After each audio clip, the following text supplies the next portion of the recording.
بسم اللہ الرحمن الرحیم۔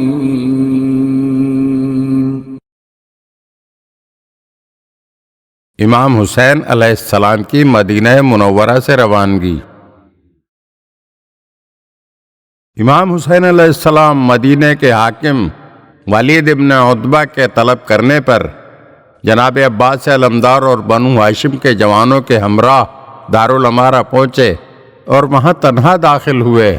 ولید نے معاویہ کی موت کی خبر دی اور یزید کے مطالبہ بیعت سے متعلق آپ علیہ السلام کو آگاہ کیا، تو آپ علیہ السلام نے یزید کی بیعت کرنے سے صاف انکار کیا، جس پر وہاں موجود مروان نے ولید کو اسی وقت امام حسین علیہ السلام کو قتل کرنے کا مشورہ دیا۔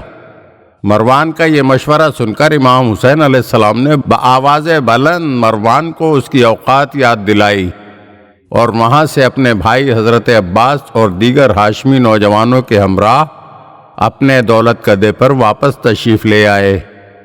تو امام حسین علیہ السلام پر رنج و غم کا ہجوم تھا اور پریشانی کے آثار آپ کے چہرے مبارک سے ظاہر ہو رہے تھے۔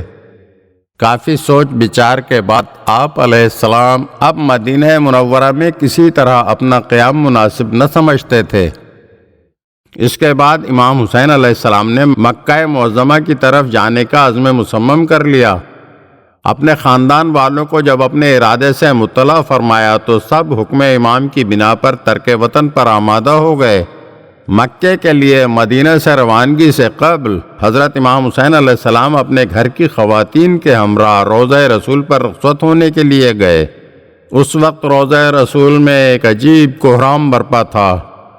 وہاں سے سب لوگ قبر جناب سیدہ سلام اللہ علیہا پر پہنچے اور باصد حسرت و یاس قبر پر منہ رکھے روتے رہے، پھر وہاں سے بھی رخصت ہوئے۔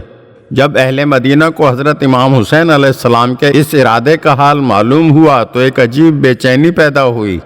بہت سے لوگ حضرت امام حسین علیہ السلام کی خدمت میں حاضر ہوئے اور اس ارادے سے باز رکھنا چاہا، لیکن آپ علیہ السلام نے سب سے یہی فرمایا کہ اب میرا مدینہ میں رہنا قرین مصلحت نہیں ہے۔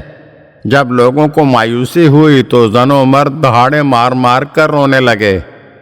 برپا ہے مدینے میں تلاطم کئی دن سے، ہے راحت و آرام و طرب گم کئی دن سے، ہر گھر میں ہے ایک شور تظلم کئی دن سے، بے چین نظر آتے ہیں مردم کئی دن سے، وہ غم ہے کہ آرام کا جویا نہیں کوئی، راتیں کئی گزری ہیں کہ سویا نہیں کوئی۔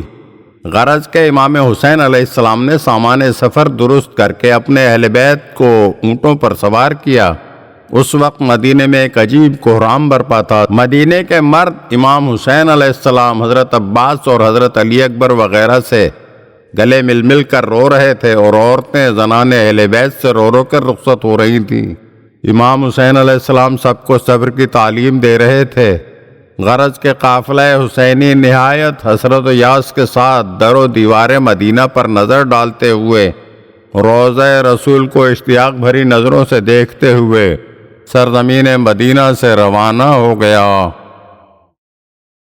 اگر آپ ہمارے چینل کی نئی ویڈیوز دیکھنا چاہتے ہیں تو ہمارے چینل کو سبسکرائب کریں اور گھنٹی کے بٹن کو دبائیے تاکہ ہر آنے والی ویڈیو آپ کو جلد موصول ہو سکے۔ اور ہاں، لائک اور شیئر ضرور کیجیے اور اپنے قیمتی کمنٹ سے ہمیں آگاہ کیجیے۔ شکریہ۔